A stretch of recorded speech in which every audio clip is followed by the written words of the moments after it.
Yesterday I spent 4 hours on Goodreads going over every book I've ever read to make an Excel file for all the authors' country of origin, country that they were born in, because I just had to know, because other people on YouTube knew, so I don't want to be left out. And the results are shocking, they're devastating, they're not as bad. But I've read books from 36 countries, which is alright. But then I went further and I looked at the gender of each of those authors, because you just have to know their gender in a non-weird way, in an intersectional, progressive way. But when I look at only women and non-binary people, I only have 19 countries, which is not as bad as I expected. But I definitely have too many books from the US and UK and generally like English-speaking countries, and too many books written by men. So we have to fix this. And the best way I thought to fix that is to read one book from every country in the world written by a woman or a non-binary person or a trans person, but I honestly doubt for a lot of countries I will be able to find someone who's non-binary or trans.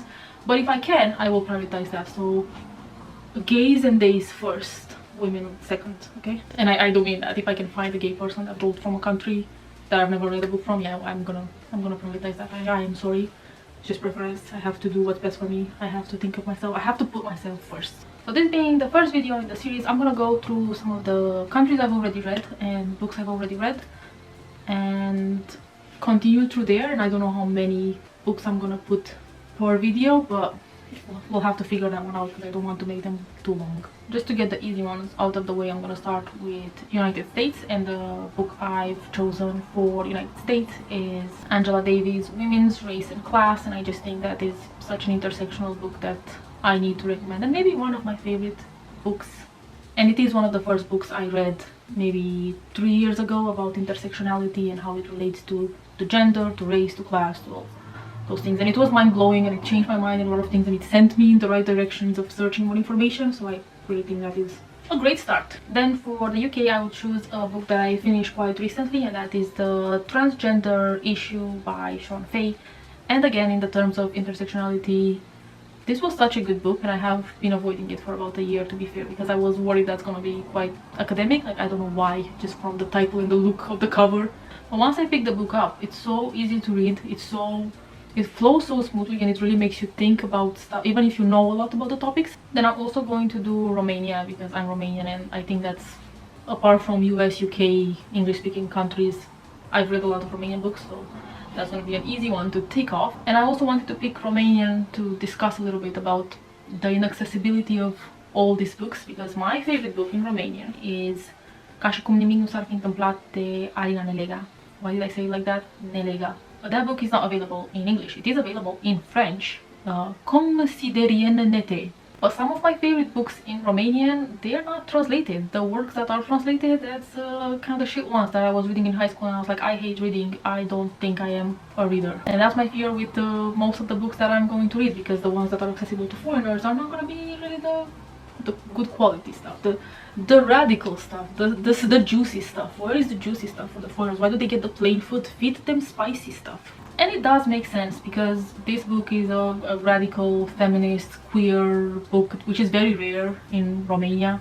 And all of my favorite books are kind of outside the norms, but then the books that are promoted are books that have been approved through generations during authoritarian regimes.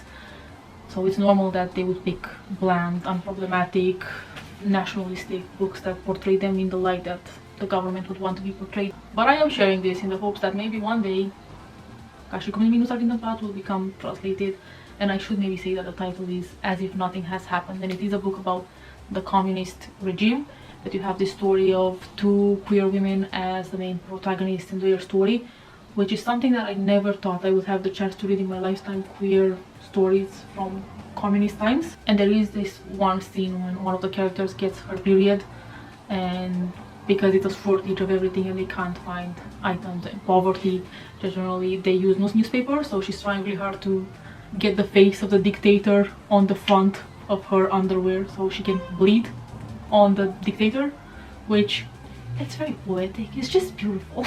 It's quality writing. And I kept saying this to people in Romania, like, you guys, you need to hear these stories. I have to trauma dump the stories I'm reading right now. And I heard a lot of like older women saying, yeah, I was doing that too. I was like, why is this is such a bonding experience that's so weird, and I wouldn't have known about it if it wasn't for somebody actually writing about it. But it does make sense, and that's the stories I want. That's the radical stuff I want, but I don't know how many countries I can get that from. Japan. I like to say that with Japan I do have mostly women that I've read, and my choice for this would be Convenience Store Woman by Sayaka Murata, because it's just such a good story. And I have to say that I don't like the way that it's summarized, that this might just be me, of this quirky, weird woman. To me she's autistic. To me it's like, this is perfect autistic representation. What do you mean? We love her, we claim her. But it's essentially about a woman who works in a convenience store, and she just loves that convenience store and everything. Her life is one, and she merges herself, she sees herself as a part of the machine that is the convenience store.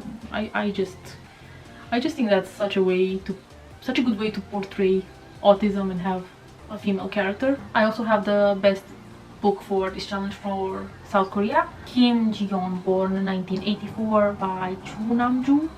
Hopefully, I mean, I'm gonna butcher all the names I do. I'm sorry, I'm not gonna pronounce anything correctly. But it's such a relatable story, and it's very much like sexism that women experience everywhere in the world, and it's so relatable.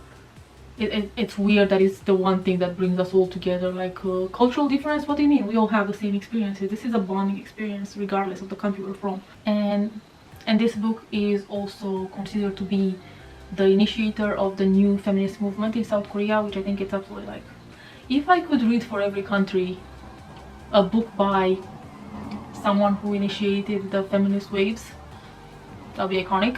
But again, this is something that I know I can't find, because the books written by the first feminists in Romania, not to mention I had to Google them when I was an adult, and I was never mentioned them in school, or I've never been taught about how women got the right to vote in Romania. But I couldn't find any of their books. I can't find them in libraries, I can't find them on the internet, I can't find them in Romania. So how can I find them in English for other countries? It's quite disheartening as a foreigner doing this, knowing that you can't find your own things in the language that you know. I'm gonna miss out on really good quality literature just because it's been intentionally made inaccessible. And my camera just died, and I think that's my battery running out. So maybe that's a good sign of like, hey, end it on this note. How many countries have I done? I don't know. But I'm gonna do a follow-up videos with all the other books that I have read already, and read more in the meantime to be able to add as many as possible to this challenge, yeah? And I would say you're welcome to join me on this challenge, but at the same time I kind of feel like this is a big burden to put on someone. Read 200 books, alright? Get it on. And I'm saying 200 books because I'm gonna include the non-recognized countries as well, because obviously why wouldn't you? And if you have some recommendations of international books that can be found in English, would love that. Please let me know. And thank you so much. Yeah, see you in the next one.